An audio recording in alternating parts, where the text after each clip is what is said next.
ओम श्री गणेशाय नमः।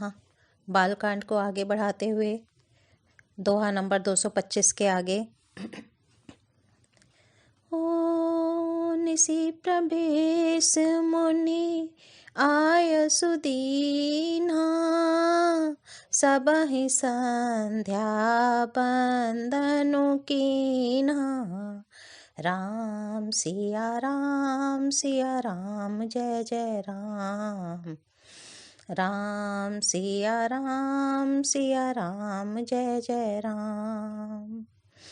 कहत कथा इतिहास पुरानी, रुचिर रजनी जुग जाम से रानी। राम सिया राम जय जय राम। राम सिया राम जय जय राम। अर्थात रात्रि का प्रवेश होते ही संध्या के समय मुनि ने आज्ञा दी। तब सबने संध्या वंदन किया। फिर प्राचीन कथाएं तथा इतिहास कहते कहते सुंदर रात्रि दोपहर बीत गई। तब शेष मुनि ने जाकर शयन किया। दोनों भाई उनके चरण दबाने लगे। जिनके चरण कमलों के दर्शन एवं स्पर्श के लिए वैराग्यवान पुरुष भी भांति भांति के जप और योग करते हैं, वे ही दोनों भाई मानो प्रेम से जीते हुए प्रेम पूर्वक गुरु जी के चरण कमलों को दबा रहे हैं। मुनि ने बार बार आज्ञा दी। तब श्री रघुनाथ जी ने जाकर शयन किया। श्री राम जी के चरणों को हृदय से लगाकर भय और प्रेम सहित परम सुख का अनुभव करते हुए लक्ष्मण जी उनके दबा रहे हैं चरण। प्रभु श्री रामचंद्र जी बार बार कहते हैं, हे तात जाओ, अब सो जाओ। तब वे उन चरण कमलों को हृदय में धरकर लेट रहे। उठे लखनु निसि बिगत सुनी, अरुण सिखा धुनि कान। गुरते पहिले ही जगत पति, जागे राम सुजान सियापति। राम जय जय राम। मेरे प्रभु राम जय जय राम। अर्थात रात बीतने पर मुर्गे का शब्द कानों से सुनकर लक्ष्मण जी उठे। जगत के स्वामी सुजान श्री रामचंद्र जी भी गुरु से पहले ही जाग गए। सब शौच क्रिया करके वे जाकर नहाए। फिर संध्या अग्निहोत्र आदि नित्य कर्म समाप्त करके उन्होंने मुनि को मस्तक नवाया। पूजा का समय जानकर गुरु की आज्ञा पाकर दोनों भाई फूल लेने चले। उन्होंने जाकर राजा का सुंदर बाग देखा, जहाँ वसंत ऋतु लुभाकर रह गई है। मन को लुभाने वाले अनेक वृक्ष लगे हैं। रंग बिरंगी उत्तम लताओं के मंडप छाए हुए हैं। नए पत्तों, फलों और फूलों से युक्त सुंदर वृक्ष अपनी संपत्ति से कल्प वृक्ष को भी लजा रहे हैं।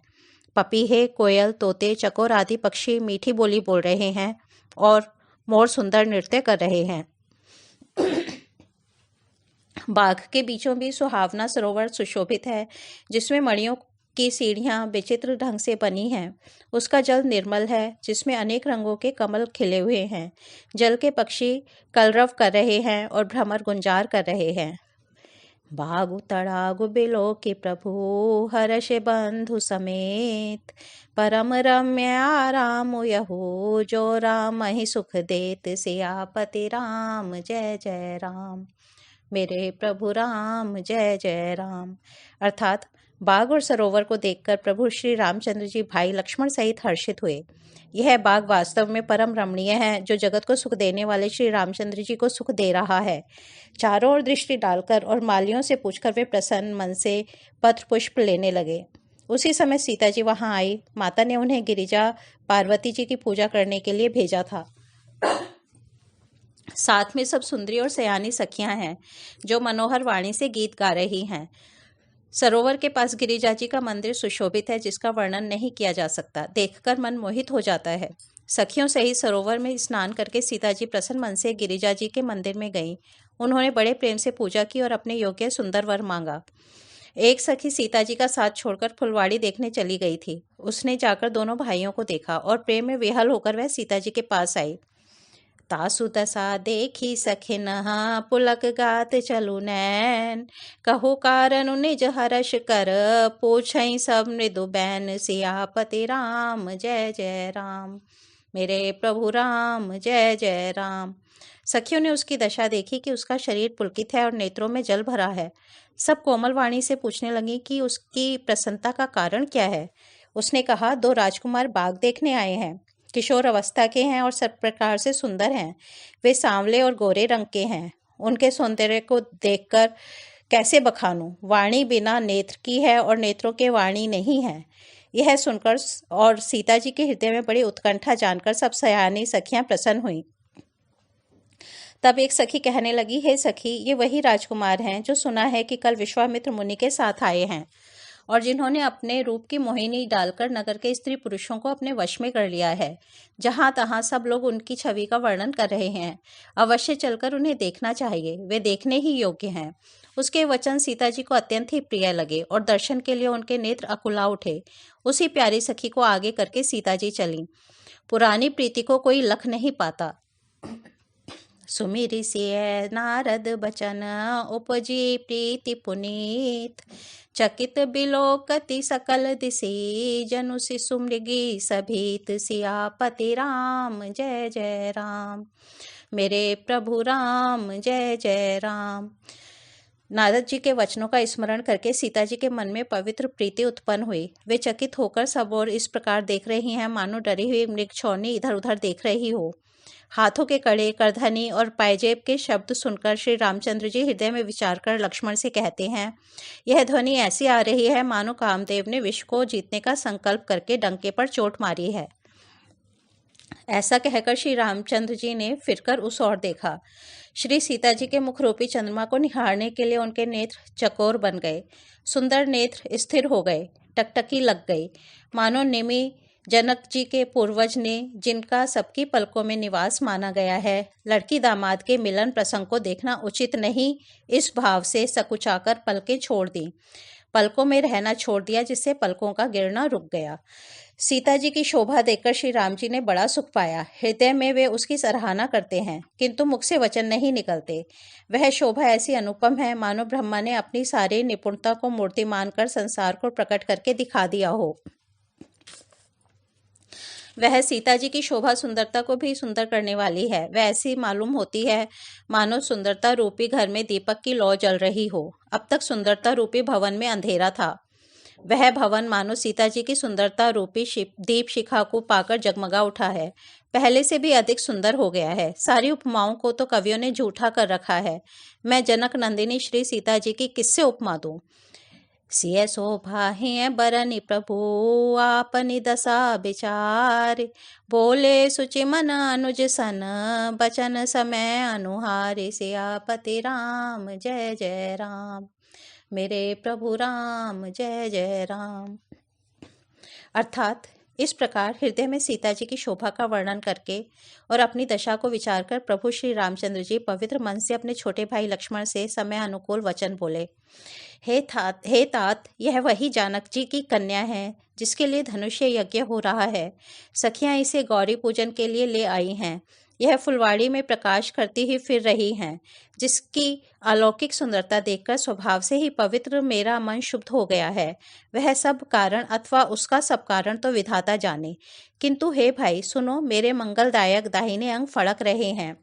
रघुवंशियों का यह सहज जगत मत स्वभाव है कि उनका मन कभी कुमार्ग पर पैर नहीं रखता।